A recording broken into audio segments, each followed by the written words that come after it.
Welcome to The Table, a podcast where we share real stories, struggles, and victories as we walk together in faith. Whether you're at home, at work, or navigating the busyness of life, this is a place where we talk about what it looks like to follow Jesus in those everyday moments. Join us for the very first episode of To the Table, where we share our stories, who we are, why we're qualified to host this conversation, and how we each began our relationship with Jesus. Grab a cup of coffee, a tea, or whatever your favorite drink may be, and pull up a chair. We can't wait to share our stories with you.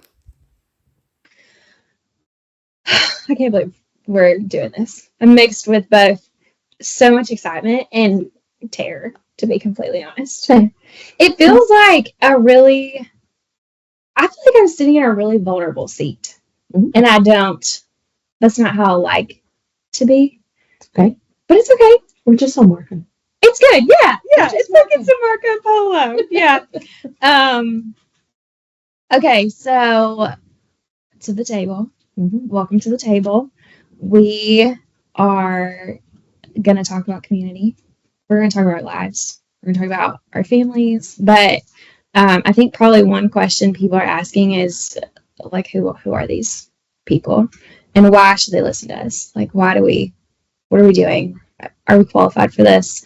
What do we have to offer? Who are we? So, like, in a nutshell, who are you, Jenna Johnson? What are your roles? I'm Jenna. I am wife to Brian. We've been married, it's been 15 years, maybe 18 years. We went from single to engaged in 8 days and married exactly 2 months later. That is a story we're going to need to share later. And then he's a pastor, so that is a lot of our time. Mm-hmm. It's a blessing, and we've learned a lot in that role. And then I'm mama to 5 kids. I have 4 boys and 1 little girl. She's our surprise ending. And Love that. Right now I'm in the season of sports for the boys. And so I've got teenager all the way down to toddler, which is a really weird phase of life to be in, to have a teenager who's, that time is coming, that they're going to be away from home, but then you also have a toddler who needs you for everything. Mm-hmm. So that's probably me in a nutshell, other than the fact I'm a crafter. I am very honest and blunt at times, and I'm saying a lot, so I'm going to work on that. That's okay.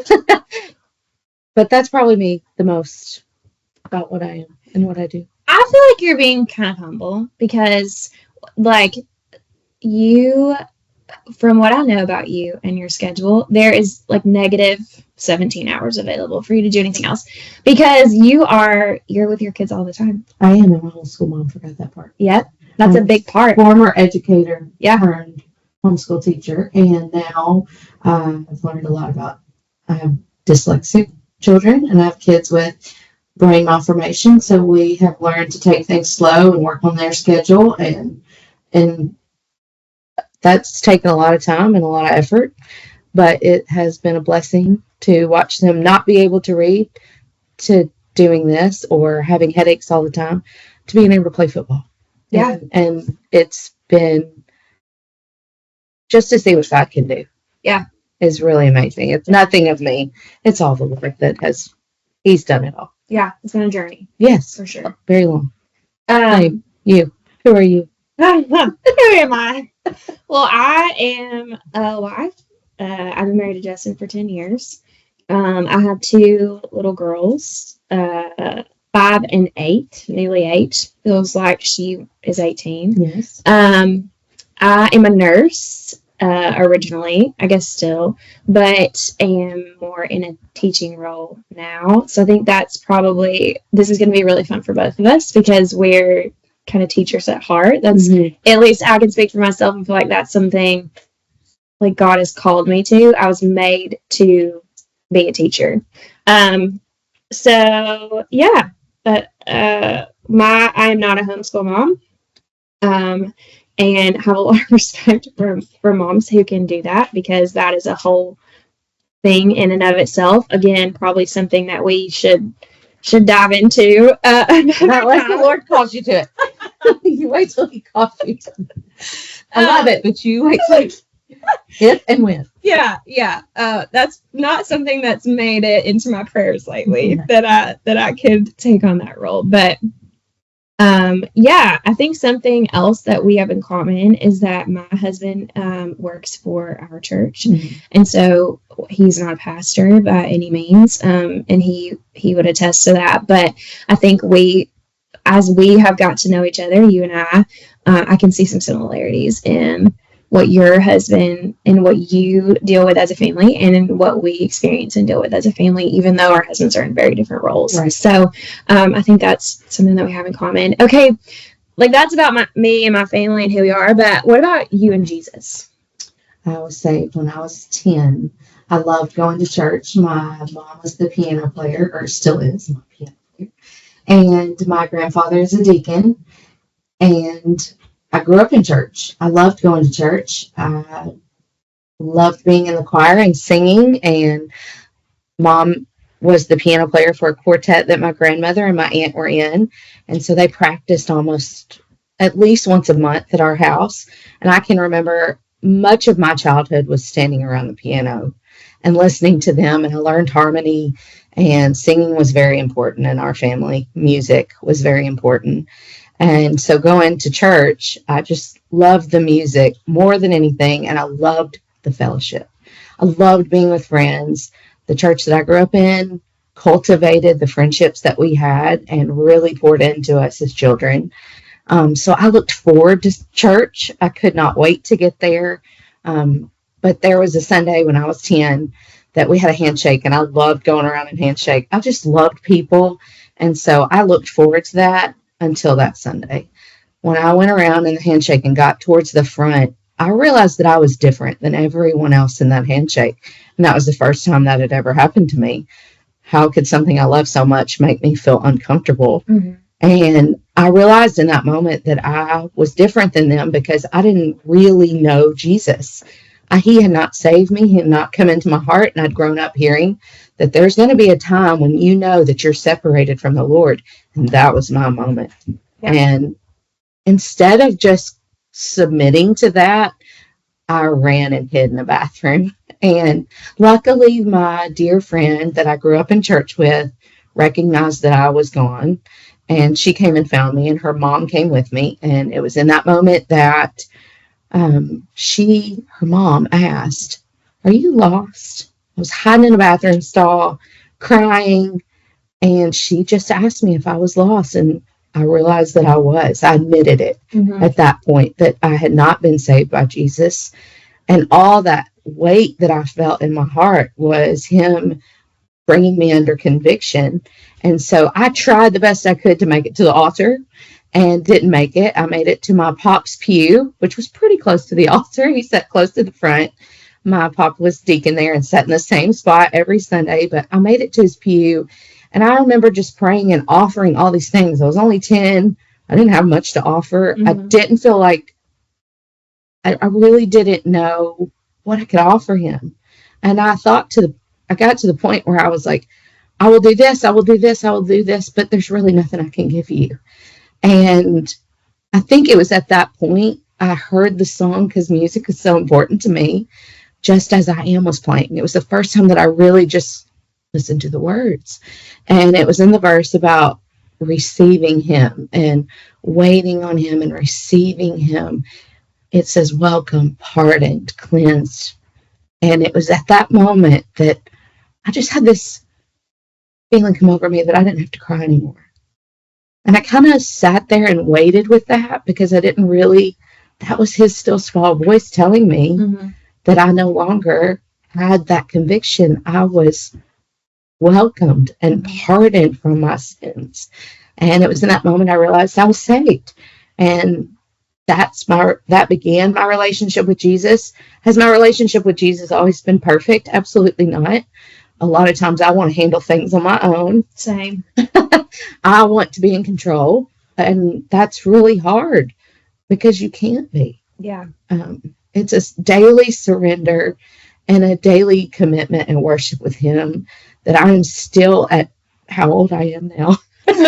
learning that I have to do. I have to go to him. I have to turn everything over to him.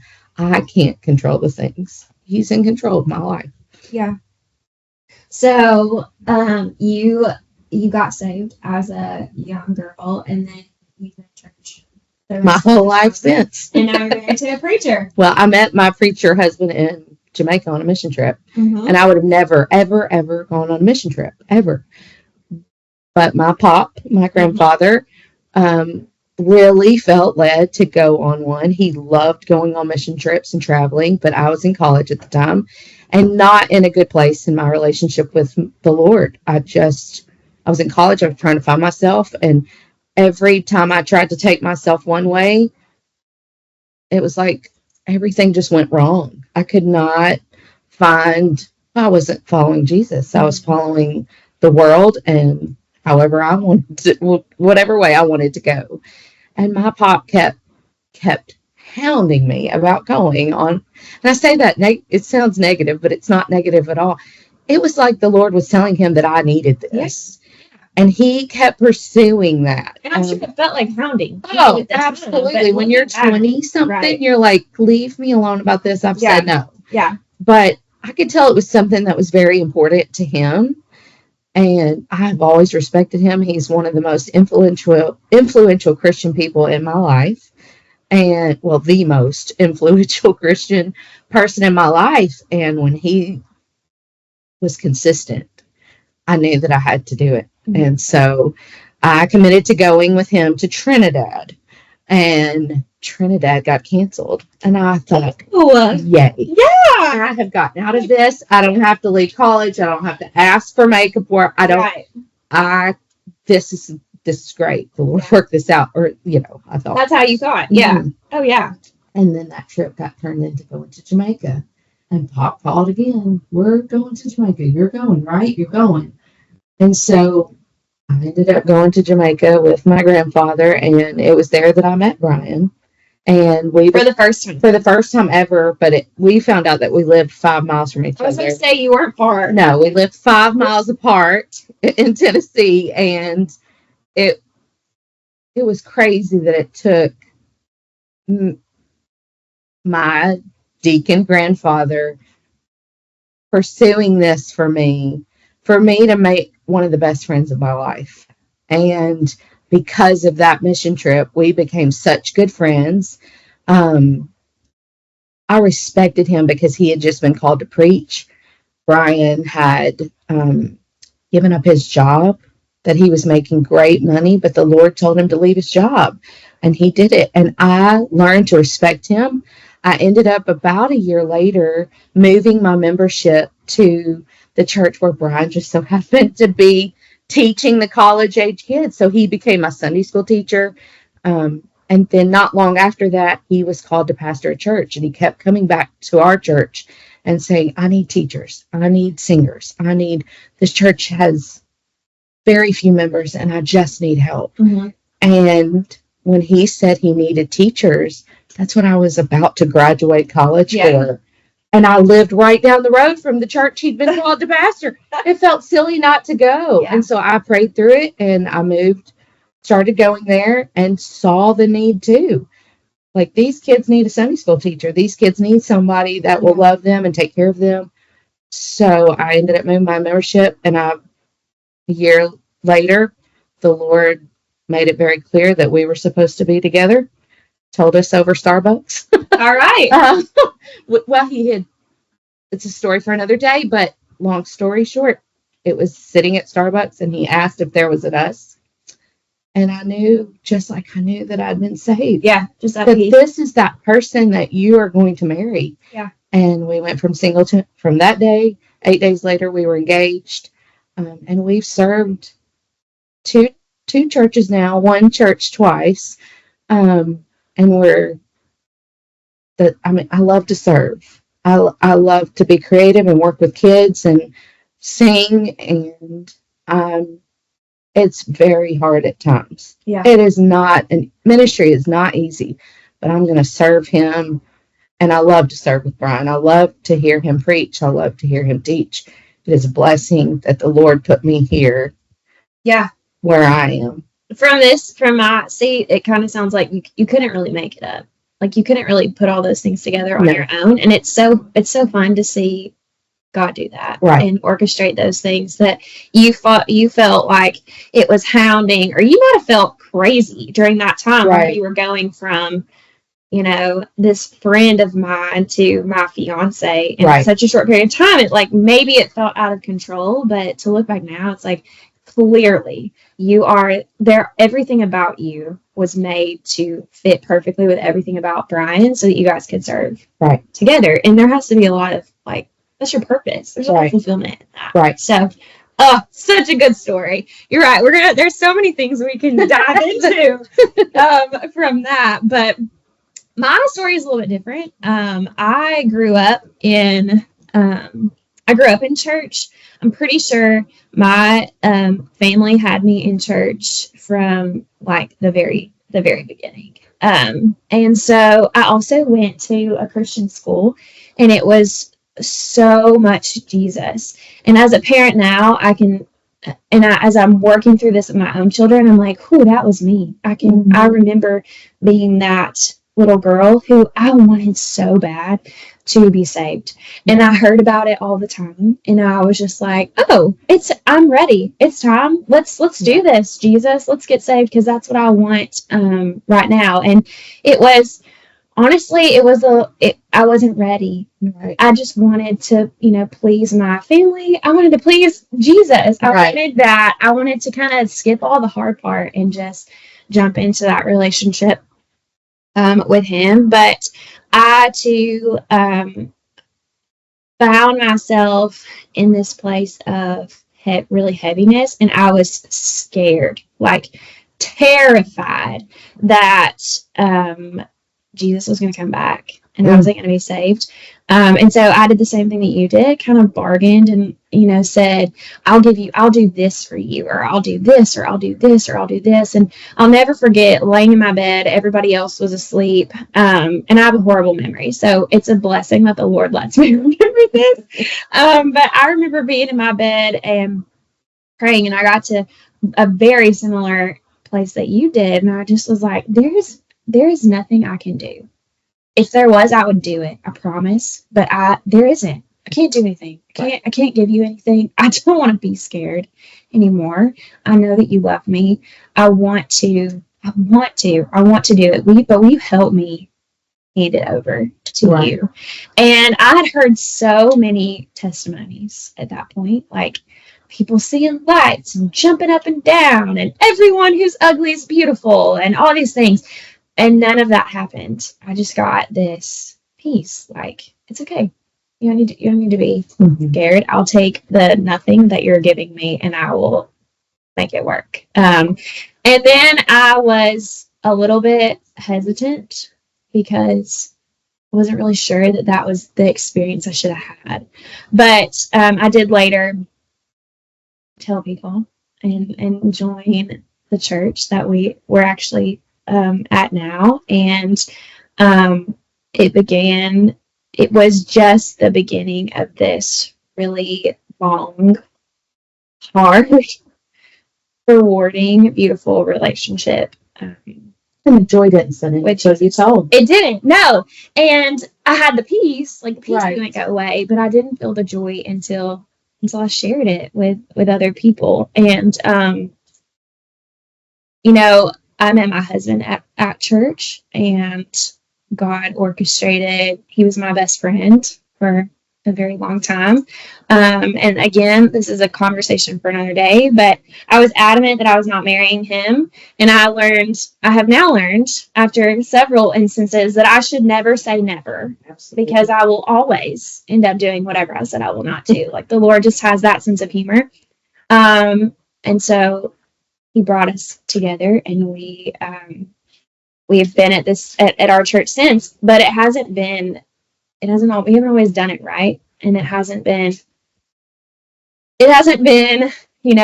glamorous and by no means perfect. But we have grown so much and have come such a long way. And so, I don't know if I'm qualified to sit in this seat, But The Lord qualifies us. And I think that's a part that I constantly have to remind myself that I on my own am not able to do this or handle this yeah, situation or this life or whatever it is, this moment even. Yeah.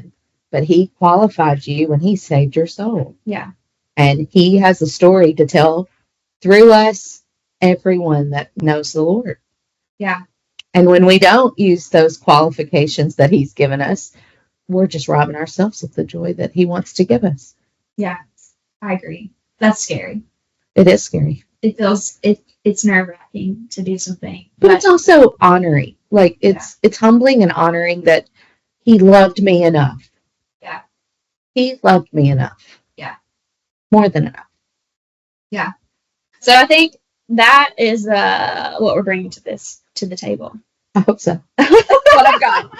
That's all I got to offer. You're right.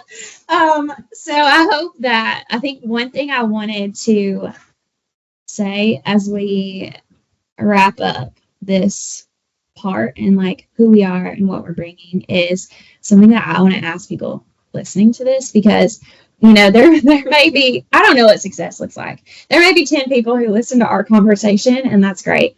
But I hope that those 10 people, whether they know us or not, have some grace for us, right? And know us and hear our hearts enough that we are both coming at this from a place of we're just learning and walking this walk the same.